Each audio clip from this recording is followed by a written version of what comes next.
Ma'am 1 2 3 okay. Very good evening to all of you. उम्मीद है आप सभी स्वस्थ होंगे और इस कोरोना महामारी के दौर में अपना और अपनों का ख्याल रख रहे होंगे। फिर भी हमें पढ़ाई तो करनी ही है। इस बीमारी के बीच में किसी तरह से जब सारे कॉलेज विश्वविद्यालय बंद हैं तो ऑनलाइन माध्यम से कैसे पढ़ाई हो, इसकी हमने एक कोशिश शुरू की है। यूट्यूब के जरिए आपसे मुखातिब हो रहा हूँ। बीए द्वितीय वर्ष के बहुत सारे छात्र इस बीच जुड़े पिछले दिनों में, और हमने तुलनात्मक राजनीति विज्ञान का जो बीए द्वितीय वर्ष का एक महत्वपूर्ण पेपर है वहाँ से अपनी बात करना शुरू की। और हम लोग आज पहली यूनिट के अंतिम जो टॉपिक है, approaches to the study of political comparative politics, तुलनात्मक राजनीति के अध्ययन के उपागम, उसकी चर्चा आप सबसे करेंगे। इसके पहले मैं पिछले लेक्चर्स में जो दो महत्वपूर्ण सवाल आए थे उनकी बात कर लूँ, उसके बाद आज के लेक्चर पर आता हूँ। आप पहले लेक्चर में वर्टिकल और हॉरिजॉन्टल जो नेचर है कंपैरेटिव पॉलिटिक्स के अध्ययन का, उस पर कुछ लोगों ने सवाल पूछा था। तो उसका बहुत सीधे शब्दों में जवाब ये है कि वर्टिकल यानी लंबवत जब आप कंपैरिजन कर रहे हैं तो राष्ट्रीय सरकार, प्रांतीय सरकार और स्थानीय सरकार यानी ऊपर से नीचे आ रहे हैं, तो ये वर्टिकल कंपैरिजन है। ये अलग अलग टाइम और स्पेस में हो सकता है। टाइम और स्पेस की यहाँ कोई डिबेट नहीं है। और हॉरिजॉन्टल में क्या है कि आप उत्तर प्रदेश, मध्य प्रदेश, राजस्थान, महाराष्ट्र, इस तरह से जब आप स्पेस में ट्रेवल कर रहे हैं, हॉरिजॉन्टली जब ट्रेवल कर रहे हैं तो वह हॉरिजॉन्टल कंपैरिजन होता है। इसके अलावा हॉरिजॉन्टल कंपैरिजन टाइम में भी हो सकता है, जब कोई एक वेरिएबल लेकर, एक वेरिएबल जैसे आप पंचायती राज पंडित जवाहरलाल नेहरू के काल में किस तरह का था, राजीव गांधी के काल में किस तरह का था और वर्तमान में किस तरह का है, यानी आप टाइम में ट्रेवल किए पीछे, आगे से पीछे या पीछे से आगे, टाइम में आपने एक यात्रा दर्ज की, तो यह भी हॉरिजॉन्टल कंपैरिजन हुआ किसी एक वेरिएबल का। आप वर्टिकल कंपैरिजन में जाएंगे तो उसमें एक से अधिक वेरिएबल हैं, और हॉरिजॉन्टल कंपैरिजन में आएंगे तो कोई एक ही वेरिएबल अलग अलग स्पेसेस में, अलग अलग टाइम फ्रेमवर्क में लिया जा रहा है। तो ये है वर्टिकल और horizontal nature of comparative politics. इस नेचर को पकड़कर, इस नेचर को लेकर हम कंपैरेटिव स्टडी करते हैं, कंपैरेटिव पॉलिटिकल साइंस की। ओके, तो आज हम लोग शुरू करते हैं approaches to the study of comparative politics, तुलनात्मक राजनीति के अध्ययन के उपागम। There is a two larger approaches, first is traditional approach and second is modern approach. So there is a debate in social sciences among tradition and modernity. Modernity क्या है, tradition क्या है, इसकी अलग अलग तरह की डिबेट्स हैं पॉलिटिकल साइंस में, सोशल साइंसेस में। तो आज इस लेक्चर के पहले हिस्से में हम पहले परंपरागत उपागम यानी ट्रेडिशनल अप्रोच की बात करेंगे कि राजनीति, कंपैरेटिव पॉलिटिक्स को, तुलनात्मक राजनीति को परंपरागत तरीके से कैसे पढ़ते हैं। उपागम मतलब होता है वह रास्ता, वह जरिया जिससे आप किसी विषय को पढ़ें। तुलनात्मक राजनीति को पढ़ने का परंपरागत उपागम क्या है, तो इसमें दो शब्द हैं, first is traditional and second is approaches. Approaches हमने बताया आपको कि वह एक रास्ता है जिसे पकड़कर आप जाएंगे अपनी मंजिल की तरफ। मंजिल है आपका अध्ययन करना कंपैरेटिव पॉलिटिक्स की, तुलनात्मक राजनीति के अध्ययन करना आपकी मंजिल है, और उस मंजिल को आप परंपरागत जरिए से उस मंजिल तक पहुंचना चाहते हैं, यानी उस रास्ते पर आप परंपरागत तरीके से चलना चाहते हैं। तो परंपरागत तरीका क्या होता है, इसको समझिए। परंपरागत तरीके को समझने के लिए हमें परंपरा को जानना जरूरी है कि परंपरा होती क्या है। परंपरा है जो चीज चली आ रही है, जो समाज को स्वीकार हो। ये अब यह तो परंपरा समाज के लिए हो गई। तो राजनीति विज्ञान के तुलनात्मक राजनीति की शाखा के लिए परंपरागत क्या था? तो यानी जब से तुलनात्मक राजनीति के अध्ययन की शुरुआत हुई, तो जैसे मान लीजिए अरिस्टोटल और प्लेटो के जमाने से तुलनात्मक राजनीति की शुरुआत हुई, तो उन्होंने जैसा किया था अध्ययन, वही तरीके से अध्ययन करते हुए सब लोग चले आ रहे थे। आधुनिक उपागम आने के ठीक पहले तक, यानी 4th सेंचुरी बीसी से लेकर चौथी शताब्दी, 4वीं-5वीं शताब्दी ईसा पूर्व से लेकर और 20वीं शताब्दी के पहले तक लगभग 2200-2300 सालों तक, 2400 सालों तक जो अध्ययन हुआ तुलनात्मक राजनीति का, वह अध्ययन परंपरागत उपागम के दायरे में रखा जाता है। ठीक, अब इसके कुछ मूलभूत लक्षण होंगे। अच्छा, उसके भी पहले बहुत सारे अप्रोचेस हैं जिन्हें कैटेगराइज कर दिया जाता है परंपरागत उपागमों के भीतर। उन्हें आप टाइप्स ऑफ ट्रेडिशनल अप्रोच कह सकते हैं। उनमें legal approach, formal approach, institutional approach, historical approach, philosophical approach, इस तरह के अप्रोचेस आते हैं। इसके अलावा जब मॉडर्न अप्रोच आता है 20th सेंचुरी में, उस समय में भी कुछ ऐसे थिंकर्स थे जिन्होंने कहा कि अभी भी हम ट्रेडिशनल तरीके से कंपैरेटिव पॉलिटिक्स की स्टडी करेंगे, यानी ट्रेडिशनल अप्रोच से स्टडी करेंगे। उसमें एक बहुत महत्वपूर्ण अप्रोच है एरिया और स्पेशल स्टडी, क्षेत्रीय उपागम उसे कहते हैं। उस पर हम बातचीत अभी बाद में करेंगे। तो ये तरह तरह के प्रकार हैं, multiple types of traditional approaches, as I have told you. First legal approach, formal approach, institutional approach, philosophical approach और हिस्टोरिकल अप्रोच। तो इन सारे अप्रोचेस में कुछ बेसिक डिफरेंसेस है। जैसे लीगल और फॉर्मल।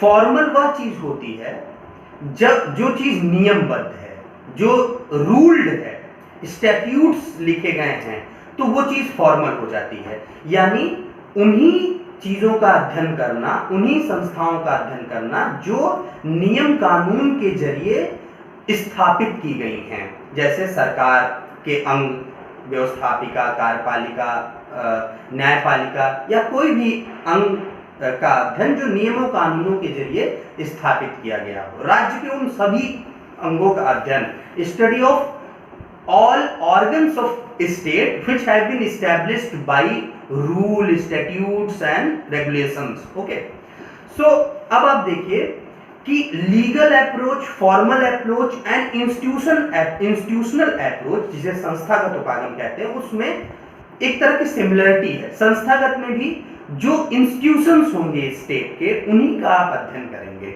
तो कंपैरेटिव पॉलिटिक्स का जो ये ट्रेडिशनल अप्रोच है, जो शुरू से करता रहा अध्ययन प्लेटो अरिस्टोटल के समय में, तो प्लेटो अरिस्टोटल के समय में प्लेटो का ऑब्जेक्टिव क्या था? प्लेटो का ऑब्जेक्टिव था is to study ideal state. Ideal state के अध्ययन के लिए उन्होंने किंग की स्टडी की। उन्होंने बताया कि राजा कैसा हो, और उस राजा को अल्टीमेटली उस फिलोसफर्स किंग को स्टैब्लिश करने के लिए उन्होंने कंसेप्ट ऑफ जस्टिस दिया, कंसेप्ट ऑफ एजुकेशन दिया, एंड सो ऑन। इसी तरह से अरिस्टोटल ने भी, अरिस्टोटल तो कोर्ट फिलोसफर कहा ही जाता है, दरबारी दार्शनिक कहा जाता है। अरिस्टोटल वो फिलिप II के दरबार में था, एक तरह से कोर्ट फिलोसफर कह सकते हैं, उसका विद्वान था, और आप उस अलेक्जेंडर का एक तरह से टीचर था। तो उन लोगों ने जो स्टडी की, प्लेटो ने, अरिस्टोटल ने, उन लोगों ने स्टेट के बहुत क्लोज होकर स्टडी की। स्टेट के इंस्टीट्यूशंस, जो इंस्टीट्यूशंस उस समय बहुत एनार्कियल स्टेट में थे, अराजक अवस्था में थे, उन अराजक अवस्था के संस्थाओं को ऑर्डरली बनाने के लिए, उन्हें व्यवस्था में लाने के लिए, उन्हें अच्छा बनाने के लिए, उन्हें सुव्यवस्थित बनाने के लिए, गुड ऑर्डर में बनाने के लिए इन लोगों ने अध्ययन किया। और उसके बाद जो भी अध्ययन हुआ कंपैरेटिव पॉलिटिक्स में, खासतौर पर हिस्टोरिकल अप्रोच। आप हिस्टोरिकल अप्रोच का जो जिसे आप कह सकते हैं पायनियर है, वो मैकियावेली है। मैकियावेली ने हिस्ट्री को टेस्ट करने की बहुत कोशिश की। किसी भी, जैसे मैकियावेली ने जो किताबें लिखी, आर्ट ऑफ वॉर, प्रिंस, इन सब में, डिस्कोर्सेस ऑफ लीग, इन सब में वो उस जगह के शासन प्रणाली की पूरी इतिहास का विवरण देता है। यानी जैसे कहीं मोनार्की है तो वहां मोनार्की कब से है वो क्रोनोलॉजिकली ट्रेस आउट करता है, तब वह एक बेस्ट फॉर्म ऑफ गवर्नेंस दे सकता है। जैसे उसने बेस्ट फॉर्म ऑफ प्रिंस, उसने बेस्ट फॉर्म ऑफ किंग बताया अपनी किताब में, तो उसने बताया कि राजा के क्या क्या गुण होने चाहिए, कैरेक्टरिस्टिक्स बताई। तो उसका मतलब उसके पहले उसने एक क्रोनोलॉजी में ट्रेस आउट किया। इसको कहते हैं हिस्टोरिसिटी। हिस्टोरिसिटी, जब आप किसी भी विषय को उसकी जड़ तक जाकर, कि वह जन्म उसका कहां से हुआ, उसके क्या क्या फ्रेगमेंट्स हैं, वहां तक जब जाकर आप अध्ययन करते हैं, तो जैसे आप किसी व्यक्ति के बारे में भी जब पता लगाने लगते हैं तो उसका इतिहास, भूगोल पता लगाते हैं। यानी जब आपका किसी के बारे में आपको निर्णय लेना होता है तो आप उसकी हिस्ट्री पता लगाते हैं, इसकी हिस्ट्री क्या है। बहुत सारी लड़ाई झगड़े जब होते हैं तब भी, इवन जब कुंडलियां मिलाई जाती हैं तब भी, प्रेम प्रसंग होता है तब भी, आप बहुत निजी जीवन में इसको देखें तो हिस्टोरिसिटी वो व्यक्ति की अपनी किसी भी निर्णय तक पहुंचने की एक मेथड है। हिस्टोरिसिटी वो जरूर फॉलो करता है कि कहां से आया है। हम कमरा लेने जाते हैं तो भी हमें पता लगाया जाता है भाई कहां रह चुके हो, क्या हमारा इतिहास रहा है। क्रिमिनोलॉजी में हिस्ट्री का बहुत महत्व है। अपराध शास्त्र में कि कोई भी व्यक्ति कोई अपराध करता है तो उसकी क्रिमिनल हिस्ट्री निकाली जाती है। तो किसी भी निर्णय तक पहुंचने के लिए, किसी भी थियराइजेशन के लिए संस्था की, विचार की, व्यक्ति की हिस्ट्री चाहिए। इंडिविजुअल, आइडियोलॉजी और इंस्टीट्यूशंस, उसकी हिस्ट्री निकालते हैं। तो इस अप्रोच को जो आगे लेकर जाते हैं वे लोग मैकियावेली हैं, मॉन्टेस्क्यू हैं, हीगल हैं, मार्क्स हैं, मैकाइवर हैं, बहुत सारे थिंकर्स हैं। तो आप देखिए मार्क्स ने ट्रेस आउट कर दिया प्रिमिटिव कम्युनिज्म से, प्रिमिटिव कम्युनिज्म से होते हुए slavery, feudalism, capitalism, dictatorship of proletariat and communism. तो उन्होंने पूरी हिस्ट्री को ट्रेस आउट किया, एक तरह से historical materialistic interpretation of history की मार्क्स ने। तो ये एक हिस्टोरिकल मेथड है। इसमें क्या किया, अपने समय का एक तरह से कंपैरेटिव स्टडी की, अपने टाइम और स्पेस के तरह तरह के वेरिएबल्स की कंपैरेटिव स्टडी की। तो ये एक तरह से इसे कहा जाता है परंपरागत उपागम। इसमें कुछ फिलोसफिकल उपागम भी है। फिलोसफिकल उपागम, फिलोसफी पर जिसका ज्यादा जोर हो।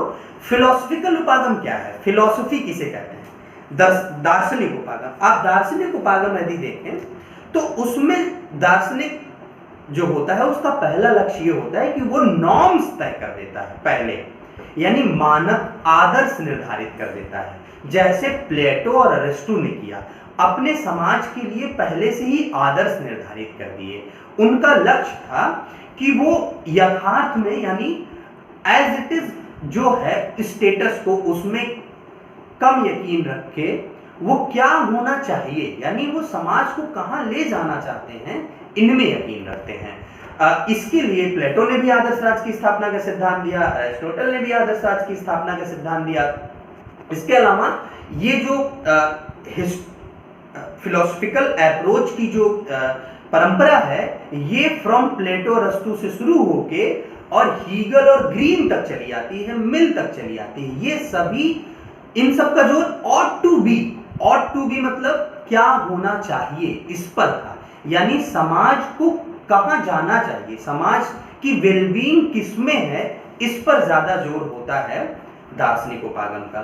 तो आप ये तो रहे परंपरागत उपागम के प्रकार, legal, formal, institutional, historical, philosophical.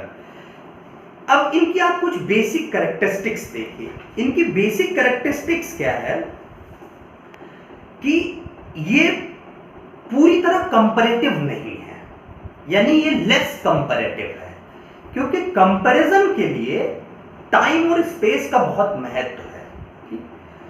Time में तो ये ट्रेवल कर ले रहा है हिस्टोरिकल अप्रोच के चलते, लेकिन ये स्पेस में, जैसे मैकियावेली का जो पूरा अध्ययन है हिस्टोरिकल स्पेस की बात अगर हम करें, हिस्टोरिकल अप्रोच की अगर हम बात करें, तो मैकियावेली का जो अध्ययन है वो पूरा इटली की ही स्टडी पर आधारित है, इटली के ही अध्ययन पर आधारित है। उस समय जैसे कि आपको पता है Florence was a symbol of renaissance, renaissance का एक तरह से मरकज था, सेंटर था रिनासा का फ्लोरेंस, और वो वहीं पर पैदा होता है और उसके बाद वो वहीं आसपास के जो स्टेट्स थे उन्हीं का अध्ययन करता है। उसके पास कोई एक जो आज का ग्लोब है उसकी एक कॉम्प्रिहेंसिव स्टडी नहीं थी।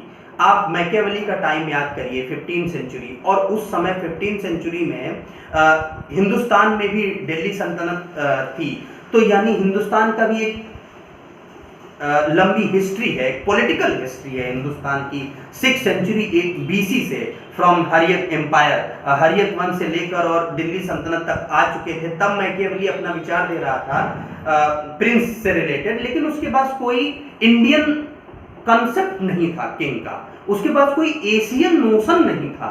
तो इसका मतलब आप कहेंगे कि वो उसने एक बेहतर कंपैरेटिव स्टडी नहीं की, लेकिन उसने स्टडी तो की, इसलिए उसको कमतर मानते हैं, उसको हिस्टोरिकल दायरे में रखते हैं और हम कहते हैं कि उसने परंपरागत अध्ययन किया तुलनात्मक राजनीति का। इसके अलावा डिस्क्रिप्टिव नेचर होता है तुलनात्मक राजनीति के परंपरागत, डिस्क्रिप्टिव कैरेक्टरिस्टिक है एक तरह की परंपरागत उपागमों की, कि भाई डिस्क्रिप्शन मतलब जो जैसे है वैसे बता दो, ठीक, एज इट इज वर्णन आप कर दीजिए, एज इट इज डिस्क्राइब कर दीजिए। तो परंपरागत उपागम का ज्यादा जोर डिस्क्रिप्टिविटी पर है। इसके अलावा वो पैरोकियल है, parochial in nature, parochial in nature in scope both, क्षेत्र में भी संकीर्ण है और स्पेस में भी। जैसे मैंने उदाहरण दिया कि केवल वेस्टर्न सोसाइटीज के अध्ययन पर केंद्रित है। For example starting from Plato and Aristo, Plato और अरिस्टोटल ने वहीं अपने आसपास, इवन अरिस्टोटल जो कि मोर देन 150 कंट्रीज कॉन्स्टिट्यूशन की स्टडी करते हैं, वे वह स्टडी भी वहीं एथेंस, स्पार्टा, यूनान, इन सब के आसपास के ही स्टडीज पर आधारित थी। उनका जो अध्ययन था वो ऐसा नहीं है कि Latin American societies, American societies, Asian societies, African societies, इन सब के अध्ययन पर आधारित नहीं थी, यानी वह बहुत संकीर्ण थी, उसका जो सब्जेक्ट स्कोप था वह बहुत संकीर्ण था, नैरो। इसके अलावा ये स्टडी एक तरह की स्टैटिक स्टडी है। क्यों? क्योंकि इसमें जहां का अध्ययन हो रहा है वहीं के बारे में बताया जा रहा है और इसमें कोई डायनेमिक एलिमेंट नहीं है, यानी जब एक बार कोई इंस्टीट्यूशन इस्टेब्लिश हो गया तो वो सालों साल वैसे चल रहा है। जैसे मोनार्की इस्टेब्लिश हो गई, फॉर एग्जांपल इन ब्रिटेन में मोनार्की इस्टेब्लिश है, तो देखिए सदियों से मोनार्की चली आ रही है, उसमें स्ट्रक्चर के लेवल पर बहुत चेंजेस नहीं होते हैं। तो ये स्टैटिक स्टडी प्रोवाइड करता है परंपरागत उपागम। इसके अलावा वैल्यूज और नॉर्म्स की स्टडी ज्यादा करता है। इसके अलावा बताया था हमने कि फॉर्मल इंस्टीट्यूशंस की स्टडी करता है।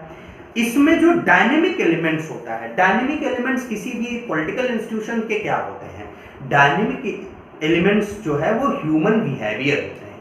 तो ह्यूमन बिहेवियर की एक तरह से एविडेंस है, यानी ये उस ह्यूमंस की स्टडी को अवॉइड करता है जो ह्यूमंस किसी भी पॉलिटिकल इंस्टीट्यूशंस को बनाते हैं, जिसे ग्रैस्प कर लिया, जिसे पूरी तरह से स्वीकार किया मॉडर्न वालों ने, जिसकी पूरी तरह अवहेलना कर दी थी परंपरागत वालों ने। ठीक है, तो जब तीसरी दुनिया के देश आजाद हुए 20वीं शताब्दी में और दुनिया में जो अध्ययन का केंद्र था, अध्ययन का केंद्र जो है वो एक तरह से डाइवर्स हुआ, एक तरह से जो सेंट्रलाइज सेंटर ऑफ स्टडी थी वो थी यूरोप।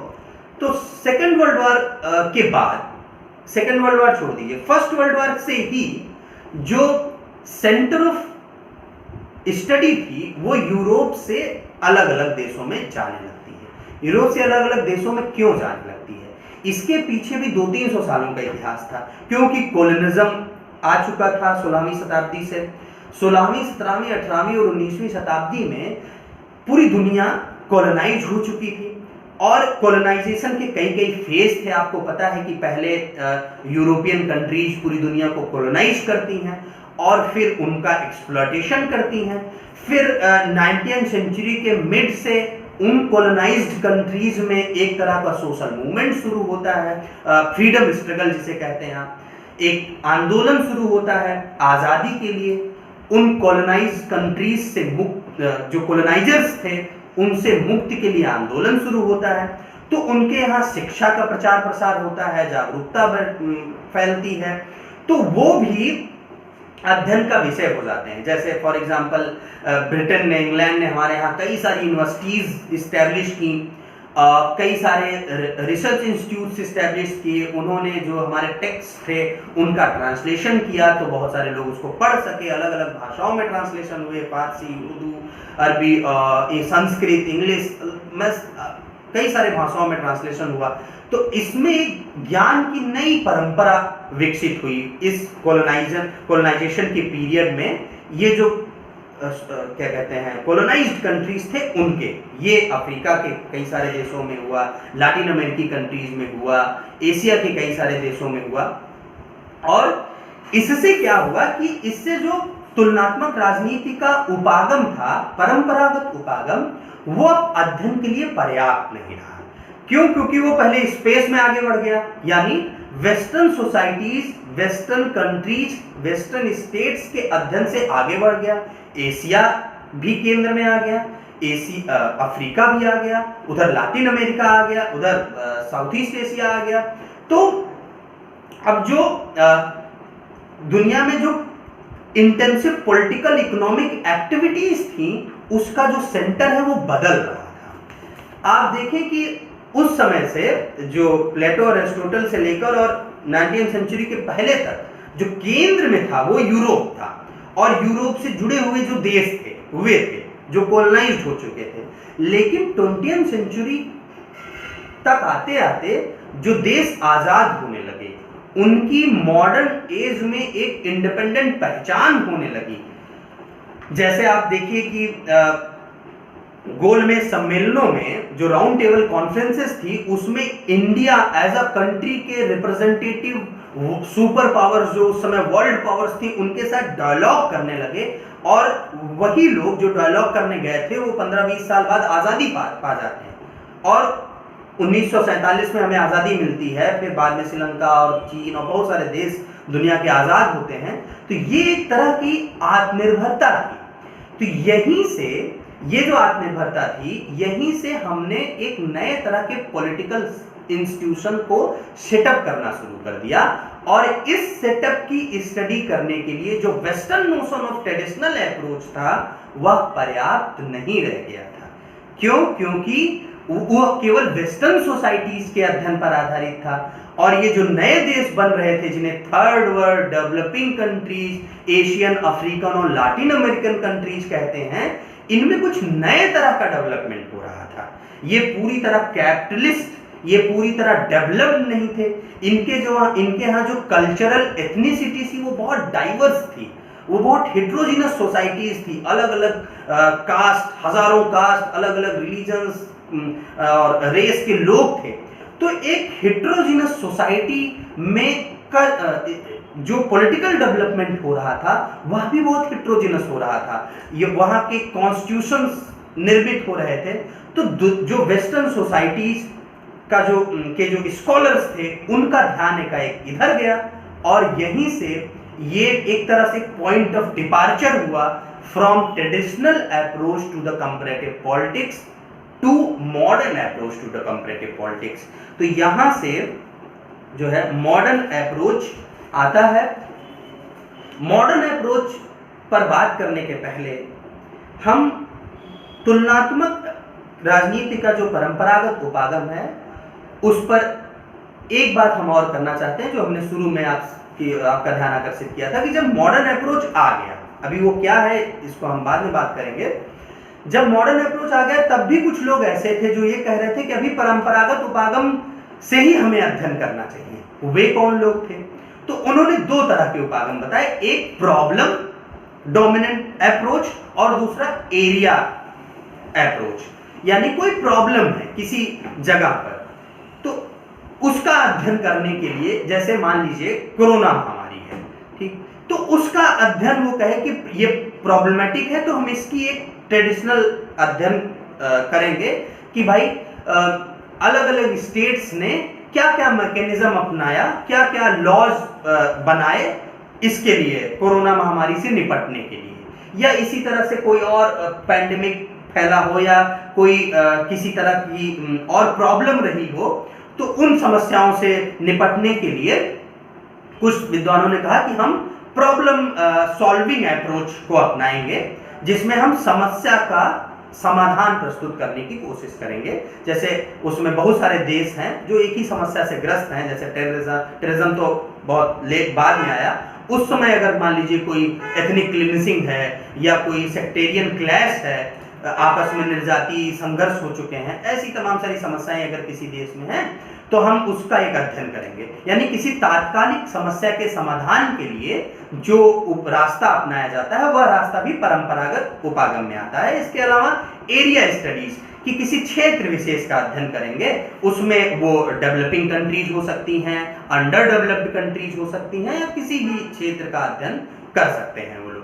तो ये भी परंपरागत उपागम में आता है, और ये ऐसा परंपरागत उपागम है जो सेकेंड वर्ल्ड वॉर के बाद भी, यानी आधुनिक उपागम जब से प्रचलन में है उस दौर में भी ये चीजें, ये अप्रोच जारी है परंपरागत उपागम। यानी हम यह नहीं कह सकते कि जब आधुनिक उपागम आया, जब मॉडर्न अप्रोच आया, तो परंपरागत अप्रोच खत्म हो गया, हम यह नहीं कह सकते। बहुत सारे विद्वान अभी भी ऐसे हैं जो परंपरागत उपागम से आज अध्ययन करते हैं कंपैरेटिव पॉलिटिक्स का। यानी एक तरह से कह लीजिए डोमिनेंट है मॉडर्न अप्रोच, लेकिन प्रभावशाली है, वो एक प्रभावी तरीका है अध्ययन का, लेकिन अभी परंपरागत उपागम जो है वह खत्म नहीं हुआ है, ठीक है।